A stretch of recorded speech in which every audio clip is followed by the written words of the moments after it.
right? Huh? All right. I have a different question, all right? A different question.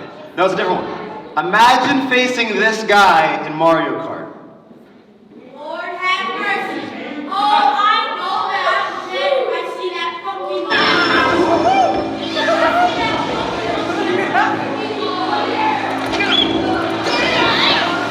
What in the world?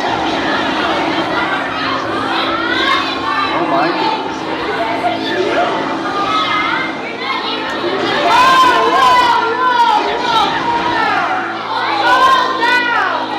Ain't nowhere.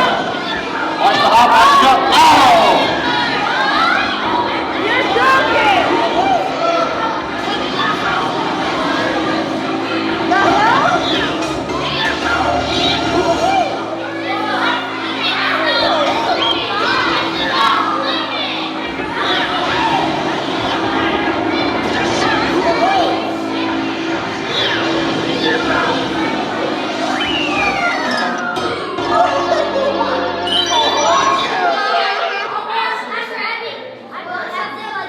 You done that before, speedruns? Yeah. Wow. So that guy wanted to do some cheat codes, right? So cheat codes, again, are guides or methods that help us skip levels, get special powers, or just win the game faster, right? And we have one cheat code in real life, not actual cheating in tests. Please don't cheat in tests. What is the actual cheat code called? Say it out loud. Wisdom. Very good. All right, we're talking about wisdom. Now, Pat talked about how wisdom is doing what's best for us and everyone around us. We talked about how we should have building good character, so we have a good reputation. We should have patience because it helps us, again, have a good reputation, but also helps people out. And also, today we're going to talk about a very different part of wisdom, the last part as we wrap up the series. But before we get into that, I have a question. What is the strongest part of our body? Who can tell me? Yes, Joel. Huh? No, the strongest part of our body part. Brain? No. Huh? Yeah, technically, yeah, but yeah. Huh? Strongest muscle, let's see, yeah. Yes! The tongue. Everyone say the tongue. That's the strongest part of our body, the tongue. Because again, figuratively, or in the sense of what kind of power and reputation we have with it, we can do a lot of damage with our tongue, with the words that we choose. That's what I'm talking about today, is the words we choose. Now guys, think to yourself, what is the nicest thing that someone ever said to you? Who can tell me? So probably the nicest thing you ever heard that made you feel good. Yes? Pretty smile. That's a very good one. Yeah, you have a nice smile. Who else wants to share? Yes, Julia. Bring it up. Huh? Compliments? Yeah? What kind of compliments? Give me an example. Your hair is nice. Very good. Yeah. Let's go with, yes, Jake. Huh? Yeah, that's actually good wisdom right there too. But here's the thing, the compliments we receive make us feel good, right? Thank you. Alright, but the compliments we receive make us feel good though. We're like, oh yeah, it feels good. You know, like, you guys ever had a compliment before? Like, you look so handsome, you're such a nice person, you're so smart, you're so good at this video game, and we're like, nah, stop. Like, it feels good, right? Compliments feel good. Now, I'm not gonna ask you guys to share this one with me, but what's the most insulting thing you probably heard someone tell you? Now, don't share it out loud though. Don't share it out loud, because I don't want you guys to share it. But I will share one of mine though, okay? So, for those guys who don't know, I'm not like the biggest guy in the room. I'm not like so muscular that I walk through a door and like the door breaks with me. Like, I'm not like, that's not me, right? But also, like, what happened was people would always call me very skinny. They'd always call me out for it, right? Always, oh wow, you're skinny, this and that. And that was calm. But then one day, I didn't mind it too much, but one day, a friend of mine came up to me, and with a very serious face, he asked me, he was like, hey, like, do you have an eating disorder? And he asked me that, and that for some reason hurt. Like, that stung, and that stuck with me for a long time. And it took me a long time to get over that, to learn to love myself again. But I had to work through that because of the words they said to me. Now, maybe some of us have heard someone say something mean to us before. Maybe we've heard something mean said to us, and we felt the same way. It felt like it stuck. Maybe some of us have said that mean thing to someone else too. And all of us know, again, that our words have power. And that's the main point for today, guys. Our words matter. Now, again, we've all had to know, we all heard the quote, think before you speak, right? We all heard think before you speak. How many of us actually practice that, though? No, I don't practice all the time thinking before I'm speaking. Who can guess how many words an average human says? Except for the leaders, they were first service, yeah. Huh? Per day, yeah, in a day. 5,000 is a great guess. No, aside from that, yes. 4,000? Okay, the answer is 7,000, okay? And the words we always use aren't the best, if we're being honest. And sometimes we use things that aren't the most helpful. Maybe we say certain mean things. Maybe we can speak life.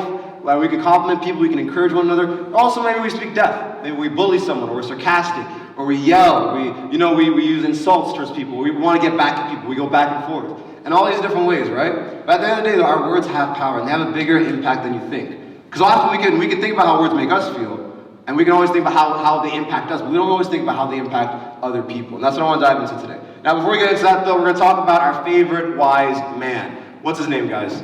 Say it out loud. Solomon. King Solomon. Put some respect on his name, guys. He's a king. All right, and what book did he write that we're talking about? Proverbs. Very good. Again, Proverbs is a book full of a bunch of wisdom from God. That he had a bunch of wisdom that we can apply in our lives. And this is what he says about the words that we use. Let's read this verse. It says this. Let's try again. Answer turns away, but word stirs up anger. All right, so basically, let's do something a little different. We're going to dive into the second half of the verse first, then talk about the first half, all right? So second half is, again, what words stir up anger? What kind of words? Who can tell me? Harsh, very good. Harsh words. So we choose to be sarcastic towards our parents, insult someone who hurts our feelings, or yell at our sibling that breaks something that's in our room. Those are always harsh words, and they come from anger, and they only cause more anger. Let me show you guys a video to demonstrate. Glorifying God in what you're doing. Whew. Man, I'm hungry.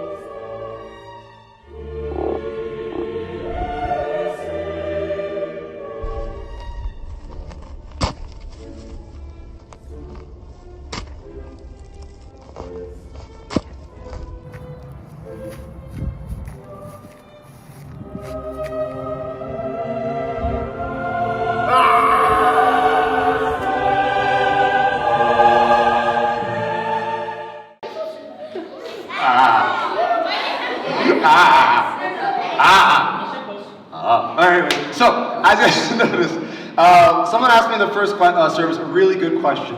How can you eat that now? It's ruined. Got ruined. What if I say, oops, I'm sorry? Does that fix it all of a sudden? No, it's still dead. It's done. It's gone. I'm sorry, Pastor Beth, you can't enjoy the watermelon that's broken now. But what happened was my anger and my frustration. If I let that do the leading, if I let that take control of me, if I choose anger, just like harsh words stir up anger, it ruins things around us. It ruins things for me, and it ruins things for everyone around me too. But let's look at the first part of the verse. It says this. Answer turns away. Wrath is extreme anger. So again, when you're met with extreme anger, whether you're feeling it, whether someone else is feeling it, or both of you guys are feeling it, choosing to be gentle and kind can actually change things instead. Like I was telling a story about in first service that there was a haircut I used to get from my barber. I used to go to his house though before he got into a shop, right? I used to drive to his house, it was very cool. I used to park inside a parking spot though that I did not know was for people who actually lived there. So that was actually a spot that belonged to someone else. I didn't park in the visitor parking, didn't notice it. I go inside, get my haircut, we have a great conversation. All of a sudden, when I go back to my car, it's blocked off by a truck. So someone's truck blocked off my car, and I'm looking around, it's starting to rain, I'm getting a little frustrated, right? All of a sudden, some guy bursts through the door bursts through his door, and then he has something in his pocket, maybe it's a knife, I don't know, it's like a holster type of thing with camo, I don't know. But he's like this, he's like, hey, what the beep, beep, beep, beep, beep, starts cussing me out, starts saying all the bad words he can think of. There were some new words that I never heard of before. He was very creative, right? He just put all of it together. He was saying all these different things. You're in my spot, man, this is that, I'm like, oh, and then all of a sudden, how did I react? I was like, man, I'm so sorry. Actually, I didn't know that was your spot. And he was like, yeah, this is supposed to be your spot. This visitor park, you don't park here. And I'm like, oh man, you know what? I'm sorry, I didn't know that. And he's just calling me down. He's like, you know what though? You're not the first one to do it. That my neighbor, his girlfriend always parks in the same spot. And I tell them again, I'm like, man, that sucks. And all of a sudden, he's like, yeah, it really does suck. And all of a sudden, his tone starts to decrease, and I'm like, man, I'm sorry, that really does, yeah, man. So where am I supposed to park? Yeah, right over there, that's where you park. I was like, oh, you know what, man, I won't do that again. And he moves his car out the way. All of a sudden, I move my car out the way too. And before I leave, I get out, give him a little fist bump. I'm like, yo, have a nice day, man. He's like, yeah. I was like, thanks for understanding, sorry again. He was like, it's cool, it's whatever. and I drive off, he goes into a spot, all is good. Now guys, there were two ways I could have went about that. When I received harsh words, I could have been harsh back with him, and he could have been like, man, what's up? I could have been like, yo, what's up? But instead, I chose, let me be gentle back. Let me actually apologize, and let me talk to him about it. The same way, and I failed in first when I did this, the same way, we can choose to be gentle with our words, right? Instead of smashing the watermelon, we can actually choose to cut into it more gently, right? And that way, yeah. Still, now, here's the thing, look at that. Thank you. Now here's the thing. In the first service, actually, in that video, I smashed the watermelon, I couldn't enjoy it, right? And that was a terrible, terrible thing. But this one, as fun as it was destroying that watermelon, I couldn't eat it when it was done. I can eat this one instead though, right? Right? Yeah. No? No, please. There you go. You can enjoy the watermelon. Because I didn't destroy it though, right? Now here's the thing, let me land the plane, guys. When we're careful and when we're gentle, instead of being harsh and letting our anger control us, we can actually do what's best for us and everyone around us, and we can actually enjoy life better, because our words matter. That's the big thing for today, guys. Our words matter. Everyone say, your words matter. Your words matter. That's it. That's the whole lesson, guys. And God gave us our words to speak life or to speak death, to encourage or to tear down. Let's use it for what's good for everyone else. So, 3 points for today. Everyone say, hit pause. Hit the pause button. There's a little pause button right there. Pause. When you're met with anger, when you're met with some guy that's coming up to you, ready to fight you, and all that kind of stuff, with all the bad words that he can think of, he probably Googled a few ahead of time, I don't know. But when you're ready to confront him with that, hit pause. When you're angry with yourself or you're angry at someone else, whatever the situation is, hit pause. And think about it. Think about how you want to speak. If that means you have to walk away from the situation, walk away. Hit pause. Stay with me, guys. Hit pause and think about what you want to say. Second thing, name what's bothering you. Just share it. And use words like, I feel this way. And don't insult them while you're sharing how you're feeling. Just be honest with them. And when we share our feelings, it helps us process it better. It also helps us come to a better conclusion too. And third thing, stop the back and forth. When someone says an insult towards you, don't insult them back. If someone says a rumor about you, don't make a bigger rumor behind their back. Don't be sarcastic back. Don't escalate the situation. You guys have the power to stop it for yourself. Again, that guy, he was still angry at me for a good minute until he calmed down. And the peace of the situation came after a while because of the power I had. Now again, I know we love to feel like savages and whatnot, and I know we want to go like, oh man, I got him there, I said this and that. At the end of the day, all we're doing is we're hurting other people and we're hurting ourselves. So again, our words matter. Let's choose to be gentle with our words. Let me say a prayer. God, I thank you so much for the fact that you bless us with the ability to share our emotions and share how we feel. But help us to be wise, Lord. Help us to collect all the knowledge that you've given us, God, and help us to apply it and make it become wisdom, Lord. Help us to be wise with our words. Help us to show love. Help us to build each other up and not tear each other down, God, with our words. Help us to encourage each other and help us to be honest with how we feel. In Jesus' name. And everyone said? Amen. Amen.